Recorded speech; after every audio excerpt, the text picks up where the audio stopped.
So let's start with the fundamental of organic chemistry, that is GOC, that is General Organic Chemistry. So NEET aspirant and JEE aspirants के लिए GOC is a common term, ठीक है। Well मैं class 11 students के लिए बता दूं कि डरने की जरूरत नहीं है, ये organic chemistry some basic principles and techniques chapter ही है। Okay, so let's get started. GOC, before starting the chapter मैं आपको बताऊं कि साइंस जैसे सब्जेक्ट में मतलब मोस्ट लोगों को हमारे जैसे हम इंडियंस को क्या लगता है, थोड़ा सा डर लगता है। हम ऐसा क्यों बोल रहे हैं? क्योंकि जो उसकी टर्मिनोलॉजी है वो हमारी लैंग्वेज से मैच नहीं करती है। होता क्या है कि जिसमें हम अपनी लैंग्वेज में बात करना या अपनी लैंग्वेज में ज़्यादा कंफर्ट फील करते हैं, तो जब हमारी लैंग्वेज से कुछ अदर लैंग्वेज में जब हमको कोई टर्म मिलता है, कोई टर्मिनोलॉजी मिलती है, तो हमें उससे डर लगने लगता है या हम उससे भागने लगते हैं क्योंकि हमको समझ में नहीं आ रही होती है ना। तो साइंस सब्जेक्ट भी अक्सर ही फिजिक्स, केमिस्ट्री और बायो, ये तीनों सब्जेक्ट किसी को समझने में दिक्कत से होती है। और दिक्कत होने में जो मेन इसका रीज़न है वो है इसकी टर्मिनोलॉजीज, है ना। जो साइंस में टर्मिनोलॉजीज यूज़ होती हैं, अगर वो फिजिक्स में यूज़ हो रही हो और केमिस्ट्री में यूज़ हो रही हो और बायो में यूज़ हो रही हो। तो मेरा पर्सनल मानना है कि अगर हमें साइंस जैसा सब्जेक्ट स्ट्रॉन्ग करना है या अगर कोई भी सब्जेक्ट स्ट्रॉन्ग करना है, अगर वो साइंस में, अगर वो बायो हो, केमिस्ट्री हो, फिजिक्स हो, तो हमें सबसे पहले काम करना चाहिए उसकी टर्मिनोलॉजीज पर, ठीक है। सो आपके लिए मेरा एक मैसेज है कि अगर आपको साइंस जैसे सब्जेक्ट पे कमांड हासिल करना है या फिर बायो, केमिस्ट्री और फिजिक्स पे कमांड हासिल करना है, तो सबसे पहले आपको काम करना चाहिए उसकी टर्मिनोलॉजीज पर, ठीक है। मतलब आपको हर एक टर्म को सबसे पहले हर एक टर्म को सीखना चाहिए कि ये टर्म क्या कह रहा है और इस टर्म का मतलब क्या है। हिंदी मीनिंग की बात नहीं कर रहे हो, उस टर्म की डिफिनेशन पे आइए कि उस टर्म को एक्चुअली वो टर्म का मतलब क्या है, वो टर्म आया कहाँ से, वो टर्म यूज ही क्यों रहा है। जब हम किसी के बेसिक टर्मिनोलॉजी पे वर्क कर लेते हैं और हमें पता चल जाता है कि अच्छा ये टर्म जो है ना वो यहाँ से आया है या फिर इस चीज़ के लिए यूज़ हो रहा है, तो आगे कभी भी वो टर्म्स यूज़ आते हैं, वो टर्म्स जब हमारे सामने आते हैं तो हम इजीली कनेक्ट कर पाते हैं कि यस इसका मतलब ये हो रहा होगा, हम ऐसे समझ सकते हैं उसको, ठीक है। तो मेरा पॉइंट ऑफ व्यू है क्या, मेरा पॉइंट ऑफ व्यू है कि आपको अगर आपका साइंस सब्जेक्ट स्ट्रॉन्ग करना है या फिर फिजिक्स, केमिस्ट्री, बायो स्ट्रॉन्ग करनी है, ऑफकोर्स बायो में तो बहुत सारे टर्म्स होते हैं जिससे बहुत स्टूडेंट को डर लगता है। तो अगर आपको स्ट्रॉन्ग करनी है तो मेरा मोटो है कि आपको क्या पढ़ाना चाहिए कि आपको सबसे पहले उसके टर्मिनोलॉजीज पे काम करवाना चाहिए, है ना। तो चलिए मिलकर काम करते हैं। तो सबसे पहले केमिस्ट्री पर आते हैं और ऑर्गेनिक केमिस्ट्री पर आते हैं और सबसे पहले इस टर्म को समझते हैं, दैट इज व्हाट, ऑर्गेनिक, ठीक है।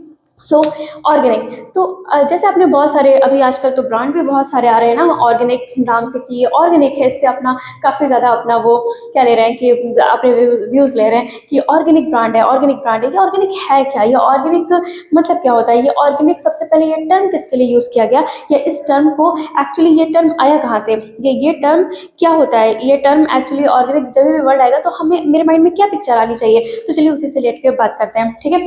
सो ऑर्गेनिक टर्मिनोलॉजी सबसे पहले आपको समझ आना चाहिए कि ये जो ऑर्गेनिक वर्ड है ये या ऑर्गेनिक, ये उन सभी कंपाउंड्स के लिए यूज होता है, compounds that that are obtained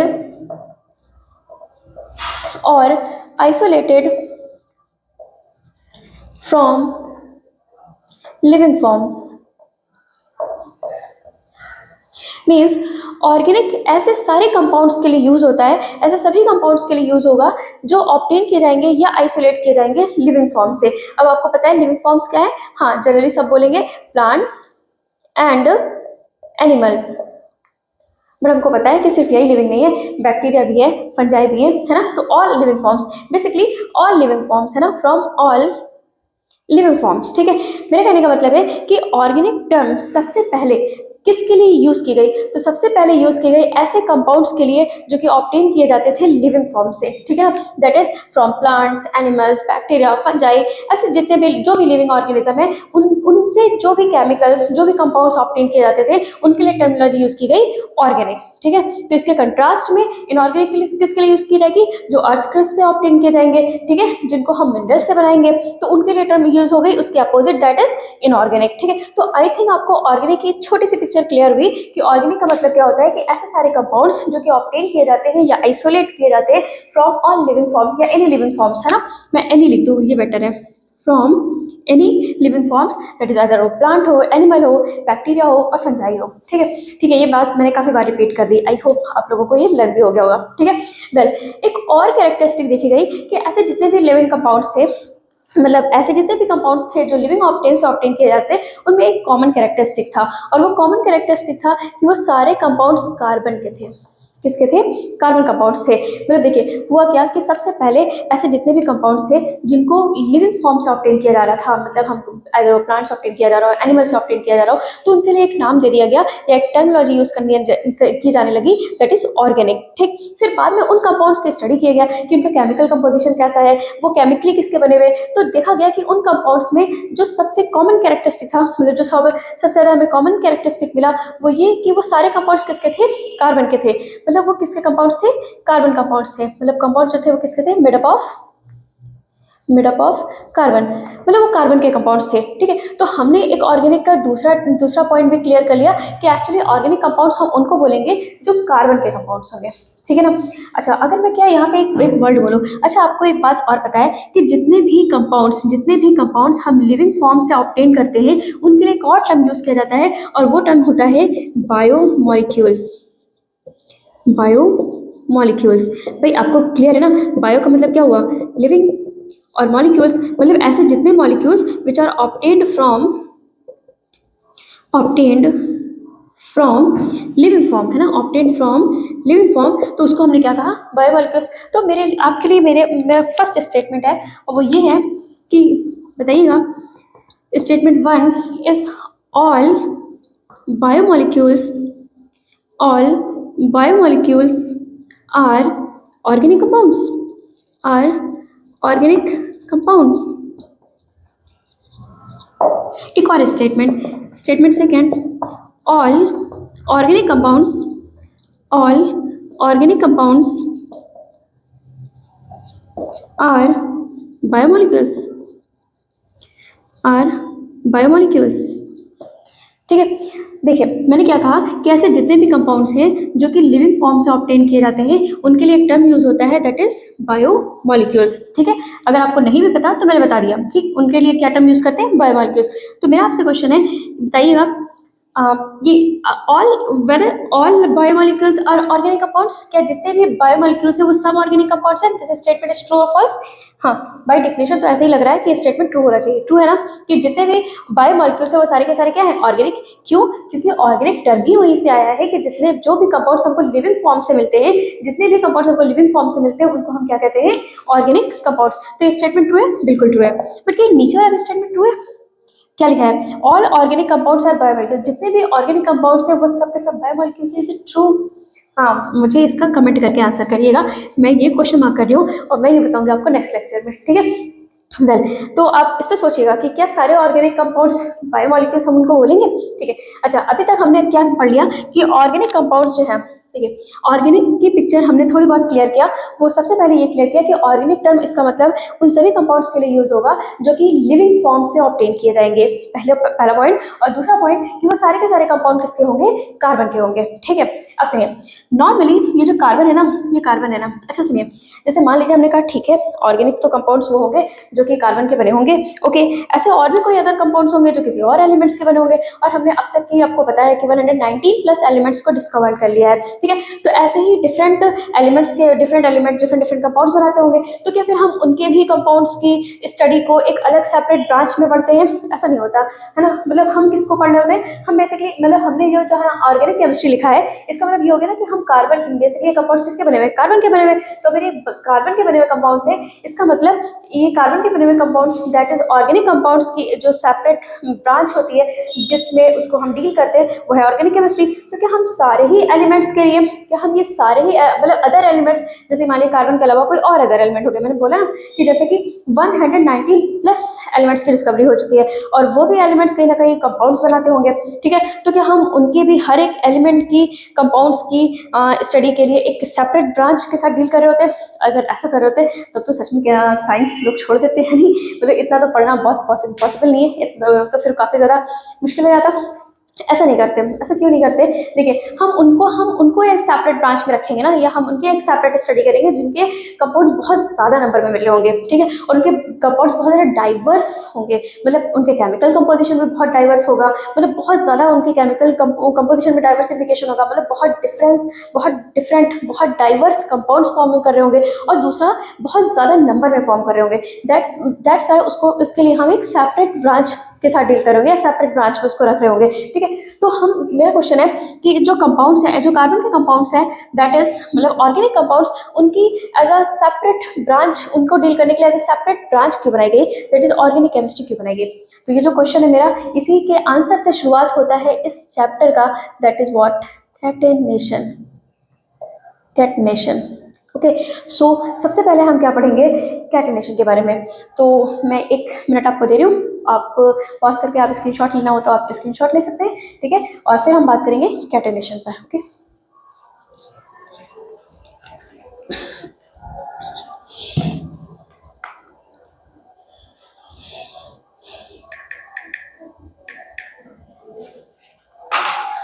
so I hope हो गया होगा, मैं रेस करती हूँ, और हाँ, this question will be answer tomorrow, okay.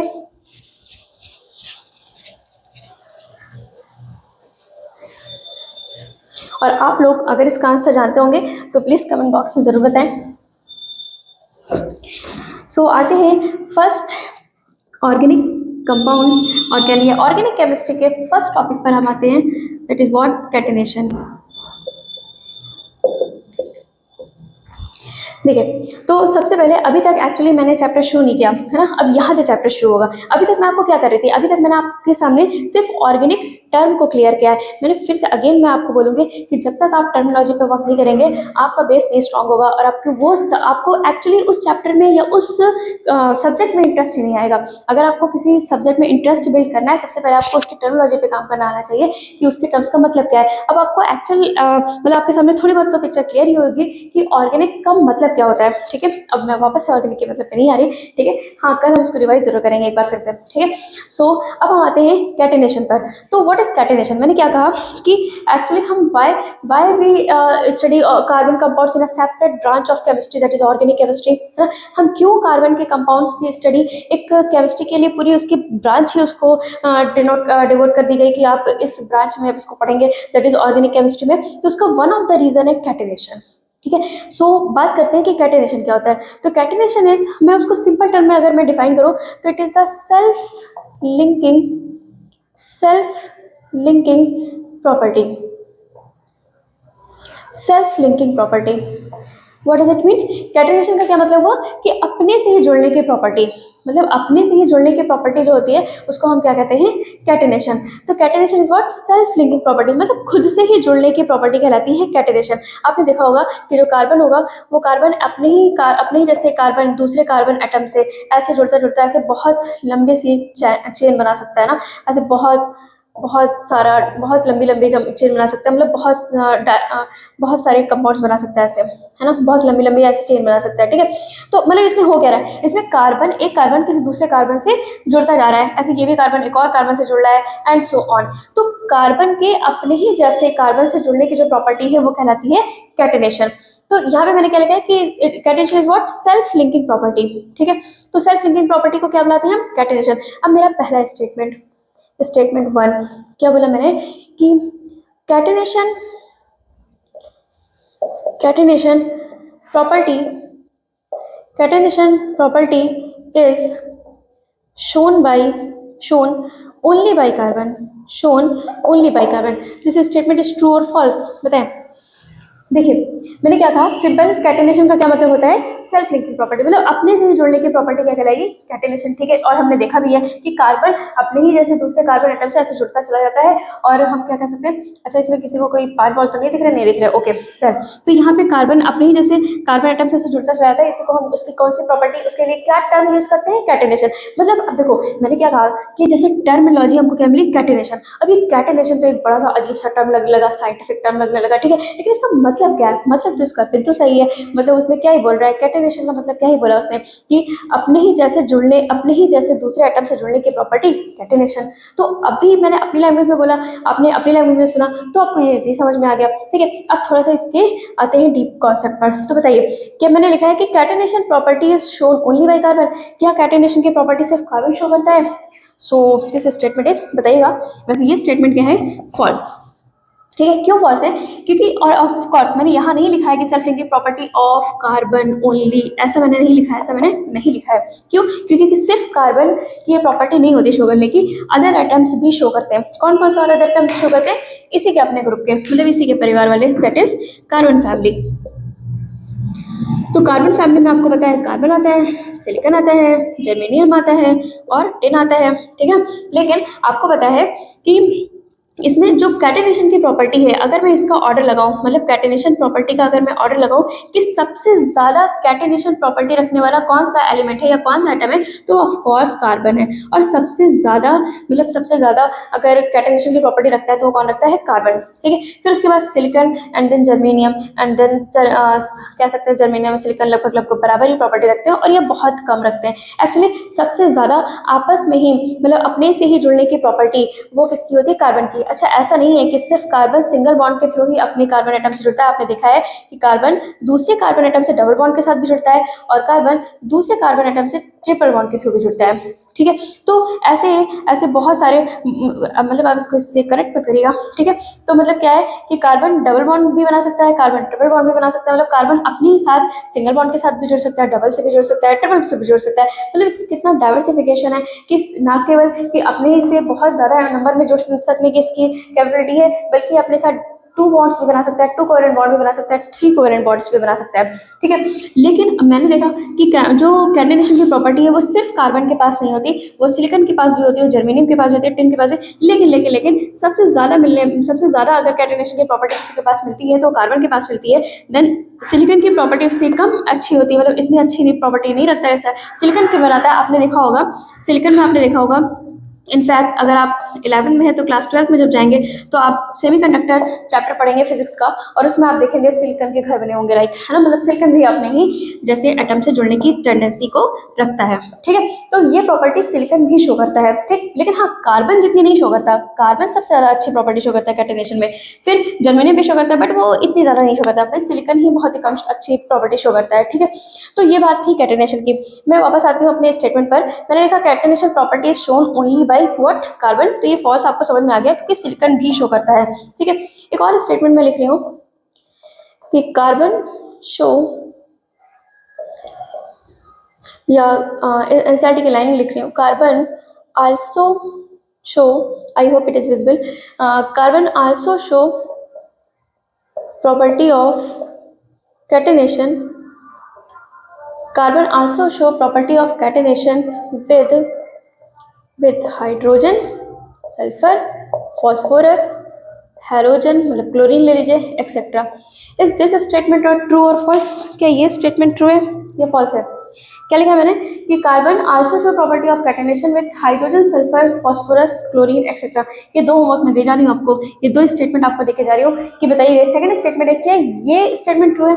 हम कल फिर से इस पर डिस्कस करेंगे। एक्चुअली देखिए, मेरा तरीका है पढ़ाने का कि मैं फर्स्ट क्लास तो आपको, ठीक है, आपको एकदम बेसिक से पढ़ा रही हूँ, आपको एकदम सारे उसके डीप कॉन्सेप्ट्स के साथ आपको डील करा रही हूँ। ठीक है, लेकिन जब हम सेकंड डे पढ़ेंगे तो ऐसा नहीं है कि हम एकदम ही नया कॉन्सेप्ट लेकर के डायरेक्टली उस पर शुरू हो जाएंगे। हम ऑफकोर्स बेसिक पहले रिवाइज करेंगे। तो जब हम रिवाइज करेंगे तो इन दोनों स्टेटमेंट्स पर भी बात करेंगे कि क्या हमने जो आपको होमवर्क देखे वो स्टेटमेंट ट्रू है या फॉल्स है। ठीक है, तो ध्यान रखिएगा। ये बताइएगा मुझे, आप कमेंट बॉक्स में बताइएगा कि स्टेटमेंट जो फर्स्ट है, सेकंड है, आपके लिए सेकंड स्टेटमेंट है कि ये ट्रू है या फॉल्स है। ठीक है, थोड़ा सोचिएगा और फिर बताइएगा। एक्चुअली मेरा स्टेटमेंट, मेरा जो बनाने का स्टेटमेंट है वो होगा कि एनसीईआरटी की लाइन वाइज ही, मतलब एनसीईआरटी की लाइन से होगा। बट अब आप एनसीईआरटी मत पढ़ रखिएगा, मतलब एनसीईआरटी को आप टर्न करेंगे फिर भी ठीक है, चलिए पढ़ लीजिएगा, बाकी बताइएगा ये ट्रू है या फॉल्स है। ठीक है ना, क्योंकि होगा क्या, एनसीईआरटी की ही लाइन से ही बने हुए क्वेश्चन होंगे जो कि एनसीईआरटी के कॉन्सेप्ट्स को बिल्ड करेंगे। एक्चुअली एनसीईआरटी बस एक सेंटेंस में लिखती है, लेकिन उसके काफी, मतलब उसके पीछे काफी डीप लाइन्स होती हैं, काफी डीप कॉन्सेप्ट्स होते हैं, तो उन्हीं को समझते हैं। ठीक है, okay, so here is the property of catenation. I hope it is clear. So एक बार स्क्रीनशॉट ले लीजिए। सो इरेज करी मैं इसको।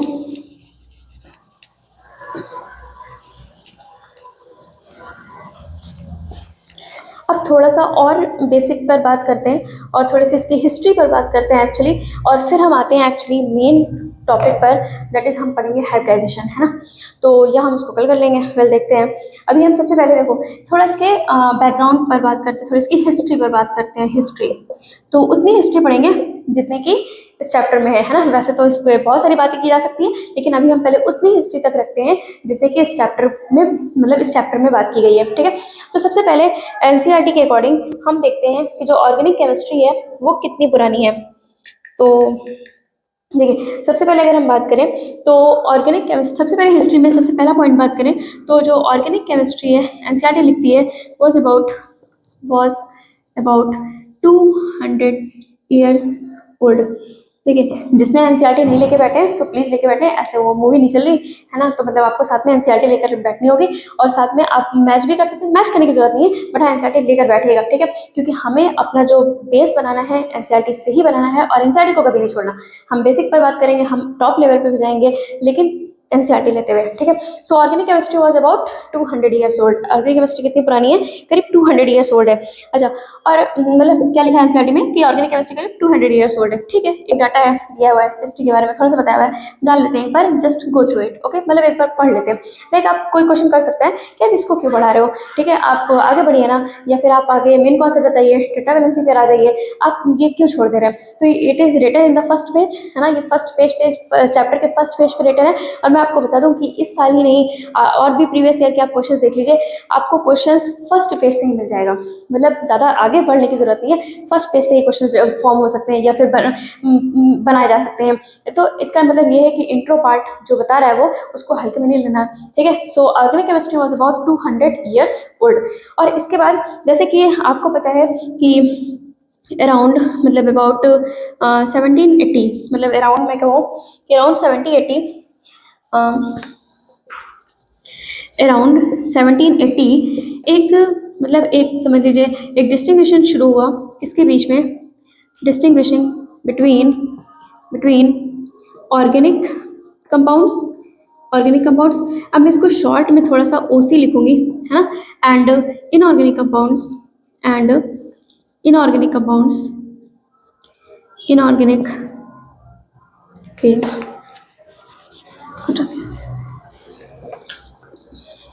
Inorganic compounds, that is IOC मैं इसको लिखती हूँ, ठीक है। तो देखिए क्या बोला है कि एनसीईआरटी क्या लिखती है कि अराउंड 1780 एक डिस्ट्रीब्यूशन स्टार्ट हुआ किसके बीच में, ऑर्गेनिक कंपाउंड्स और इनऑर्गेनिक कंपाउंड्स के बीच में। अब ये वाला पार्ट तो हम कर चुके हैं, है ना, ये पार्ट तो हमारा डन। कैसे? क्योंकि हमने आपको बताया कि ऑर्गेनिक कंपाउंड्स और इनऑर्गेनिक कंपाउंड्स में क्या डिफरेंट होता है, कि ऑर्गेनिक कंपाउंड्स कहाँ से ऑब्टेन किए जाते हैं, obtained from living source, obtained from living source. और इनऑर्गेनिक कहाँ से ऑब्टेन किए जाते हैं, ऑब्टेन्ड फ्रॉम अर्थ क्रस्ट, ठीक है, obtained from earth crust, okay. और मतलब सिंपली ये तो अर्थ क्रस्ट ऑब्टेन कर लेंगे, और कह सकते हैं प्रिपेयर्ड फ्रॉम, और कह सकते हैं prepared from what, mineral sources, prepared from mineral sources, ठीक है। तो मतलब एनसीईआरटी बोलती है कि ऑर्गेनिक केमिस्ट्री अभी ऐसा नहीं है कि ये ताज़ा ताज़ा बनी हुई ब्रांच है, ये करीब 200 ईयर्स ओल्ड है, ठीक है। और अराउंड 1780 के अराउंड एक डिस्ट्रीब्यूशन स्टार्ट हुई किसके बीच में, ऑर्गेनिक कंपाउंड्स और इनऑर्गेनिक कंपाउंड्स के बीच में। मतलब एक फर्क करना स्टार्ट हो गया, या कह लीजिए कि दोनों में डिफ्रेंशिएट करना स्टार्ट हो गया कि ऑर्गेनिक कंपाउंड्स और इनऑर्गेनिक कंपाउंड्स क्या होते हैं, मतलब ऑर्गेनिक कंपाउंड्स कैसे, इनऑर्गेनिक कंपाउंड्स अलग होते हैं। तो जैसे मैंने आपको बताया कि ऑर्गेनिक कंपाउंड्स वो होते हैं जो कि लिविंग सोर्स से ऑब्टेन किए जाते हैं, और इनऑर्गेनिक कंपाउंड्स वो होते हैं जो कि अर्थ क्रस्ट से ऑब्टेन किए जाते हैं या फिर मिनरल सोर्स से ऑब्टेन किए जाते हैं, ठीक है। तो ये तो हमको जनरली पता चल, ये जो हमने ऑलरेडी पढ़ लिया है, ये तो डन, ठीक है। अब देखिए जैसे कि मैंने क्या लिखा है यहाँ पर, अभी तक मैंने आपको क्या बताया कि ऑर्गेनिक कंपाउंड्स वो होते हैं जो कि लिविंग से ऑब्टेन किए जाते हैं, ठीक है। अब देखो मैंने टर्म पे बात किया, मैंने क्या बात किया कि ऑर्गेनिक क्या होता है कि जो लिविंग से ऑब्टेन किए जाते हैं। अब इसी को एक थ्योरी दे दी गई, that is vital force theory, vital force theory. पता है आपको ये किसने दिया, VFT, है ना, वाइटल फोर्स थ्योरी किसने दिया, और कहाँ के थे वो भी। अच्छा ये भी इंपॉर्टेंट है, हाँ आ चुका है, है ना, ऑलरेडी पीवाईक्यू में पूछा जा चुका है, एक साइंटिस्ट की सिटीजनशिप भी पूछी जा चुकी है कि वो है कहाँ का। सो हाँ, अगर एनसीईआरटी में है तो हमें पढ़ना चाहिए, हाँ हमें ध्यान भी रखना चाहिए। ओके, सो जो ये वाइटल फोर्स थ्योरी है, ये पहले बात करते हैं ये थ्योरी क्या कहती है। ये थ्योरी सिंपल कहती है कि जो ऑर्गेनिक कंपाउंड्स है ना, जो ऑर्गेनिक कंपाउंड्स हैं उनको हम can't be prepared can't be prepared in laboratory। मतलब ये थ्योरी क्या कहती है कि there is a need of vital force, there is a need of vital force, एक वाइटल फोर्स की जरूरत है। ये थ्योरी क्या कहती है, एक्चुअली मैं पहले आपको समझाती हूँ थोड़ा।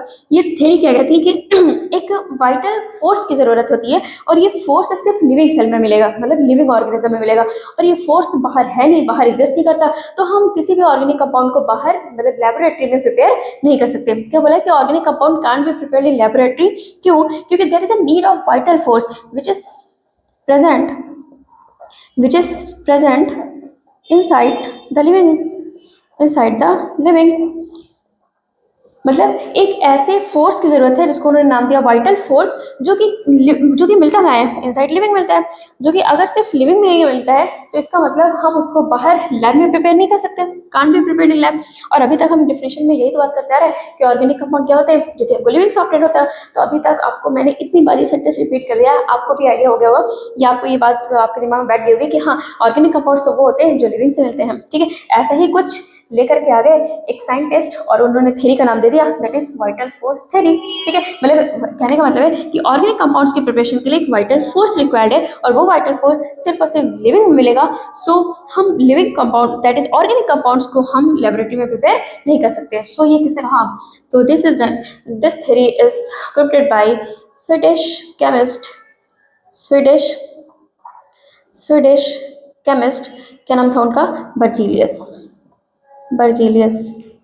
ठीक है, अभी मुझे पता है आपको लग रहा होगा काफ़ी ज़्यादा थोड़ा सा हौश-पौश लग रहा होगा। ठीक है, मैं सही कर लूँगी, थोड़ा सा टाइम दीजिए। ठीक है, सो क्या लिखा है कि this theory is proposed by, किसने दिया इसको? प्रपोज्ड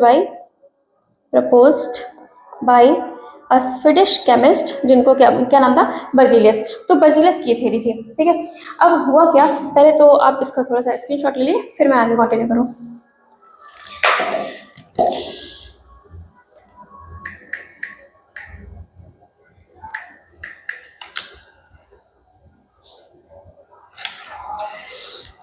हाँ, आई होप ये हो गया होगा।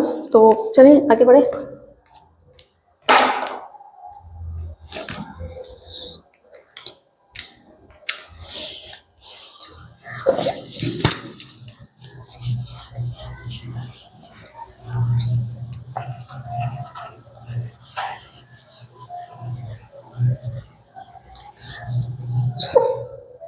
तो देखिए, अभी तक हमने क्या पढ़ा कि जो वाइटल फोर्स थ्योरी थी, देखो अभी तक मैंने स्टार्ट किया हिस्ट्री से। हिस्ट्री में क्या बोला कि जो ऑर्गेनिक कंपाउंड, जो ऑर्गेनिक केमिस्ट्री की हिस्ट्री, लाइक ऑर्गेनिक केमिस्ट्री है, वो अभी नई नहीं है, वो 200 ईयर्स ओल्ड है। ठीक है, सबसे पहला पॉइंट। दूसरा पॉइंट क्या बोला कि हमने अराउंड व्हाट ईयर था, किसी को याद है? ईयर याद है?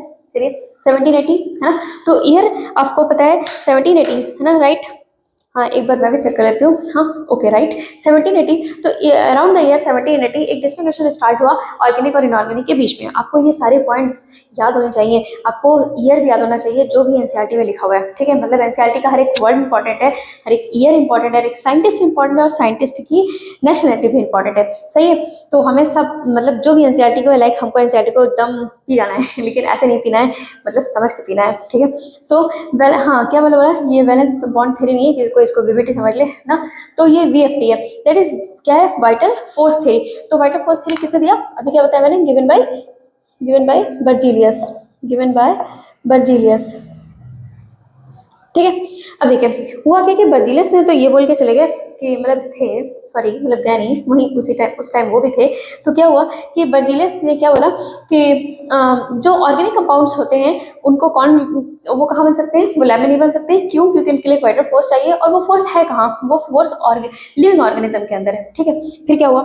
फिर हुआ क्या कि इन्हीं के स्टूडेंट दैट इज वोलर, क्या नाम था उनका? वोलर। ठीक है, I think F volar, yes. तो जो एफ वोलर थे ये इन्हीं के स्टूडेंट है। इन्होंने क्या किया, ये एक बार लैब में अपने लेबोरेटरी में एक इनऑर्गेनिक कंपाउंड दैट इज एक inorganic compound that is ammonium cyanate, ammonium cyanate, ammonium cyanate. Formula क्या बनेगा इसका? अमोनियम आपको पता है NH4 प्लस, और साइनेट लिखना है तो O नेगेटिव C++N है ना। तो क्या लिखा मैंने? ये है अमोनियम साइनेट, ठीक है। तो क्या हुआ कि एफ वोलर जो थे वो एक बार अपने लैब में अमोनियम साइनेट, ये ऑफ कोर्स आपको पता लग रहा होगा ये एक इनऑर्गेनिक कंपाउंड है। ये कैसा है? Inorganic compound. तो ये इसको क्या कर रहे थे? इसको हीट कर रहे थे। इसको क्या कर रहे थे? हीट। और इसको हीट करते करते इनको मिल गया what? NH2CO NH2 that is urea. इनको क्या मिल गया? वो यूरिया। और आपको पता है यूरिया क्या है? एक ऑर्गेनिक कंपाउंड। क्या है? एक ऑर्गेनिक कंपाउंड। इसका मतलब इन्होंने लैब में first time urea that is organic compound बना लिया। अब ये तो बड़ी सरप्राइजिंग बात थी, क्योंकि इन्हीं के टीचर के बर्जिलियस बोल रहे थे कि नहीं भाई, कि ऑर्गेनिक कंपाउंड को तो हम लैब में प्रिपेयर ही नहीं कर सकते। क्यों नहीं कर सकते? क्योंकि उनके एक वाइटल फोर्स रिक्वायर्ड है। वाइटल फोर्स है कहाँ? वो तो सेल के अंदर है, वो तो लिविंग ऑर्गेनिज्म है, तो कैसे बनाएंगे? बट क्या क्या इनकी थ्योरी को दैट इज VFT आपको क्लियरली दिखा है कि VFT को एफ वोलर ने क्या कर दिया? रिजेक्ट। मतलब VFT is rejected by is rejected by whom? by F volar, ठीक है। तो उन्होंने एफ वोलर ने रिजेक्ट कर लिया, लेकिन रिजेक्ट करने का ऐसा उनको कुछ कोई पर्पस नहीं था। मीन्स ये एक चांस डिस्कवरी हुई, मतलब ऐसा डिस्कवरी नहीं बोलूँ, मतलब मैं एक चांस इवेंट था कि जिसमें उन्होंने एक इनऑर्गेनिक कंपाउंड को हीट करते करते क्या करा दिया? एक ऐसा कंपाउंड बना दिया जो कि ऑर्गेनिक निकला, है ना। तो यहाँ से क्या हो गई? ये VFT थ्योरी क्या हो गई? रिजेक्टेड, ठीक है। इसका डाउनफॉल हो गया कि ये तो गई क्योंकि हमने ऑर्गेनिक कंपाउंड बना लिया। अब आपको पता है कि जब कोई एक चीज़ की शुरुआत हो जाती है तो फिर बाकी लोग भी सोचने लग जाते हैं ना कि हाँ, अगर एक ऑर्गेनिक कंपाउंड बन सकता है लैब में तो क्या बाकी भी प्रिपेयर किए जा सकते हैं? बिल्कुल किए जा सकते हैं। तो ऐसे ही इसी के आगे फर्दर डिस्कवरी में कुछ एक दो नाम और NCERT लिखती है, तो हमको बस वही 2-3 नाम याद करने, बाकी मुझे ज़्यादा नहीं याद करने। ऐसे तो फिर आप डिस्कवरी पे बात करेंगे ना, तो फिर तो आपने first organic compound prepared in the lab is urea, और फिर second, third and so on, बहुत सारे ऐसे मिल जाएंगे। लेकिन हमको बस अपनी इन्फॉर्मेशन वहाँ तक सीमित रखनी है, अपनी हिस्ट्री की इन्फॉर्मेशन वहाँ तक सीमित रखनी है जहाँ तक हमको NCERT बोलती है, ठीक है। तो अभी तक हमने क्या कहा कि जो एफ वोलर है वो उसने क्या किया कि इनऑर्गेनिक कंपाउंड को लैब में हीट करा था, और करते करते एक ऐसा कंपाउंड बना दिया जो कि ऑर्गेनिक निकला, और वहीं से ऑर्गेनिक कंपाउंड की प्रिपरेशन लैब में स्टार्ट हो गई। और फिर डिफरेंट साइंटिस्ट आए जिन्होंने डिफरेंट ऑर्गेनिक कंपाउंड्स को लैब में बनाना शुरू कर दिया, और बहुत ज़्यादा सक्सेसफुल भी हुए, बहुत सारे ऑर्गेनिक कंपाउंड्स को बना लिया। और आज के टाइम पे तो हमें पता है कि बहुत सारे ऑर्गेनिक कंपाउंड्स हम लैब में ऑलरेडी बना चुके हैं। उनकी प्रिपरेशन हम पढ़ते हैं, हम पूरा ऑर्गेनिक केमिस्ट्री पढ़ेंगे, आगे चैप्टर्स मूव ऑन करेंगे, 12th के चैप्टर्स पढ़ेंगे, aldehyde, ketone, carboxylic acid, alcohol, phenol, ether, है ना। ऐसे बहुत सारे कंपाउंड्स हैं जिनको हम लैब में बना लेंगे, जिनकी हम पढ़ते हैं ना method of preparation, laboratory method of preparation, तो वो सब हम देखेंगे, ठीक है। तो यहाँ पे दो और मैं नाम लिखूंगी, मतलब दो और कंपाउंड्स और दो और साइंटिस्ट के नाम जिन्होंने इसको बनाया, मतलब दो अदर कंपाउंड्स बनाए। तो वो क्या है?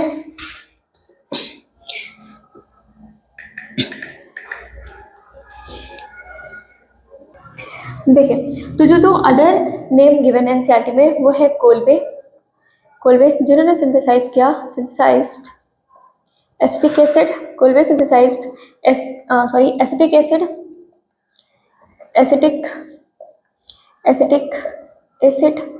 Kolbe synthesized acetic acid. Year भी गिवन है आपके NCERT में, और वो है 1845। अब लाइक कोई अगर ये बोले मैम आपको ईयर याद नहीं है, हाँ मुझे याद रखने की जरूरत भी नहीं है, आपको याद रखना चाहिए, है ना, क्योंकि आप कंपटीशन देने वाले हो, सही है। तो ऐसा जरूरी नहीं है कि हर ईयर हर एक टीचर को लाइक याद ही हो, जरूरी नहीं है, बट आपको याद रखना जरूरी है, ठीक है, बहुत जरूरी है। So Kolbe synthesized acetic acid in 1845 and another one is Berthelot. इन्होंने क्या सिंथेसाइज किया? Synthesized methane in the year, Berthollet synthesized methane in year 1856। तो इसके बाद ऐसे ही बहुत सारे कंपाउंड्स की डिस्कवरी होती रही, और फिर आज तो पता ही है कि बहुत सारे ऑर्गेनिक कंपाउंड्स की हम लेबोरेटरी मेथड ऑफ प्रिपरेशन पढ़ते ही हैं। और फिर इनफैक्ट हमको एक बहुत ब्रेक थ्रू ये डिस्कवरी थी, ब्रेक थ्रू कह लिए इवेंट था, जिसकी वजह से आज हम ऑर्गेनिक कंपाउंड्स को एज अ सेपरेट ब्रांच और एज अ सेपरेट हम इसके इतने डिटेल्स कंपाउंड्स के पढ़ पा रहे हैं, ठीक है। सो ये था बेसिक, ठीक है, जिसमें हमने सिंपली कुछ नहीं, हमने ऑर्गेनिक टर्म को जाना हुआ है कि ऑर्गेनिक टर्म किसको किसके लिए आया और किसके लिए यूज़ करते हैं। अब कहीं पर भी इनफैक्ट अब अगर आपके सामने ऑर्गेनिक टर्म कोई बोलता है तो आपको ये सारी पिक्चर तो क्लियर होगी कि yes it is obtained from the living forms but it can also prepared in the lab, है ना। हम पढ़ चुके आगे, ठीक है, कि हम उनको लैब में भी प्रिपेयर कर सकते हैं। और दूसरा पॉइंट कि ये सभी ये कंपाउंड्स ये किसके कंपाउंड्स होते हैं, कार्बन के कंपाउंड्स होते हैं। और कार्बन की एक खास प्रॉपर्टी जिसकी वजह से उसके इतने ढेर सारे कंपाउंड्स मिलते हैं और उसके इतनी ज़्यादा केमिकल कंपोजिशन में इसकी इतनी ज़्यादा डाइवर्सिफिकेशन मिलती है, उसके वन ऑफ द रीजन हमने क्या पढ़ा, कैटेनेशन, ठीक है।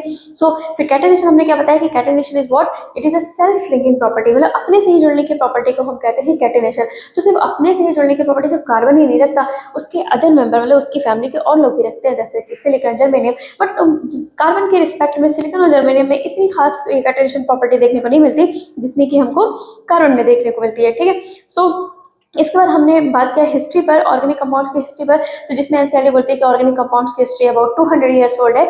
और फिर एक वाइटल फोर्स थ्योरी की बात करती है जिसमें Swedish chemist that is Berzelius का कहना था कि एक वाइटल फोर्स की रिक्वायरमेंट है जो हमको सिर्फ लिविंग फॉर्म्स में ही मिल सकती है, किसी नॉन लिविंग में नहीं मिलती वो फोर्स। तो इस वजह से लिविंग कंपाउंड्स को हम लैब में दैट इज लिविंग सेल के बाहर प्रिपेयर नहीं कर सकते। लेकिन फिर एक ब्रेक थ्रू इवेंट हुआ एफ फोलर के टाइम पर, जब एफ फोलर गर्म कर रहे थे एक इनऑर्गेनिक कंपाउंड्स अमोनियम साइनेट को, और फिर वहां से वो हीट होते होते उन्होंने एक कंपाउंड बन गया जो कि जिसको क्या था एक्चुअली वो क्या था, यूरिया, दैट इज वो ऑर्गेनिक कंपाउंड था। और फिर उसके बाद से कोल्टे एंड द साइंटिस्ट उन्होंने सिंथेसाइज किया एसिटिक एसिड इन 1845, फिर उसके बाद बर्थोलेट उन्होंने सिंथेसाइज किया अदर कंपाउंड मीथेन इन 1856, ठीक है। सो आप इसका स्क्रीनशॉट ले लीजिएगा। और फिर हम आज के topic that is this whole basic GOC को एक्चुअली हमने अभी कवर किया सिर्फ फर्स्ट पेज, हमने सिर्फ फर्स्ट पेज खत्म किया है जीओसी का, ठीक है। हाँ, क्या इतना ही लंबा चलने वाला है आगे के नेक्स्ट अदर पेज भी? नहीं, ऐसा ज़्यादा इतना लंबा नहीं चलेगा। बट हाँ, बेसिक नहीं छोड़ेंगे, ना ही तो बेसिक छोड़ेंगे, ना ही तो आपको डीप कॉन्सेप्चुअल क्लैरिटी कम करवाएंगे, ऐसा कभी नहीं होगा। हम आपको बेसिक से लेकर चलेंगे और एनसीईआरटी की लाइंस को पे फोकस करते हुए उससे स्टेटमेंट्स और उससे क्वेश्चंस बनाने की पूरी ट्राई करेंगे और आपको साथ में सॉल्व भी करवाएंगे, ठीक है। तो अभी के लिए ये सेशन एंड करते हैं यहीं पर ही बेसिक से, और कल हम पढ़ेंगे टेट्रावैलेंसी ऑफ कार्बन, है ना, वेरी वेरी इंपॉर्टेंट टॉपिक। और बहुत कुछ सीखने को मिलेगा, बहुत कुछ आपको इसमें क्लैरिटी होगी। एनसीईआरटी की लाइंस में जस्ट उसे समराइज कर दिया उठा करके, और मैं आपको एकदम लाइक जीरो से बताऊंगी और एकदम ही बेसिक से बताऊंगी कि कैसे हम ऑर्गेनिक कंपाउंड्स में कैसे वैलेंसी और कैसे टेट्रावैलेंसी और कैसे इसके शेप्स डिटरमाइंड होते हैं, हाइब्रिडाइजेशन कैसे आया वगैरह वगैरह, ठीक है। सो अभी ये सेशन को करते हैं एंड आप इसका स्क्रीनशॉट ले लीजिए और हम कल मिलते हैं फिर टेट्रावैलेंसी ऑफ कार्बन के साथ। Okay, thank you.